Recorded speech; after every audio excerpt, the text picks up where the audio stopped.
Hello, तर ही order आहे bride वेलकमची. तर हा व्हिडिओ थोडा लेट पोस्ट होतोय. तर ऑर्डर भोपेगाव इथून दिलेली होती आपल्याला. तर या ऑर्डरचे फ्लावर्स आम्ही आदल्याच दिवशी कट करून घेतले होते, कारण फ्लावर्सची क्वांटिटी खूप होती. 12 kg फ्लावर्स कट करायचे होते. त्यामुळे सानी आणि मी दोघींनी मिळून आदल्याच दिवशी फ्लावर्स कट करून घेतले. दुसऱ्या दिवशी मग आम्ही लोकेशनवरती जायला निघालो. लोकेशन पण थोडं लांबचंच होतं, पण पोहोचल्यानंतर आम्ही लगेच डेकोरेशन करायला घेतलं. आधी पॅटर्न्स ड्रॉ केले, त्यानंतर मग फ्लावर्स फिल करायला घेतले. तर ही डिझाईन त्यांनीच आपल्याकडून पसंत करून घेतली होती.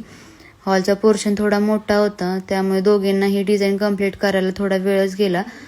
पण हा आहे आपल्या डिझाईनचा फायनल लुक. तर कमेंटमध्ये नक्की सांगा तुम्हाला ही डिझाईन कशी वाटली. इकडे आम्ही असे पॅटर्न्स ड्रॉ केले होते हॉलमध्ये, आणि त्यानंतर मग हार्ट, पावलं आणि सर्कल ड्रॉ केले होते. तर तुम्हालाही जर ब्राईड वेलकम, बेबी वेलकम, गाणा डेकोरेशन, सप्तपदी रांगोळी असे डेकोरेशन करायचे असतील तर मला DM करा. Thank you, bye bye.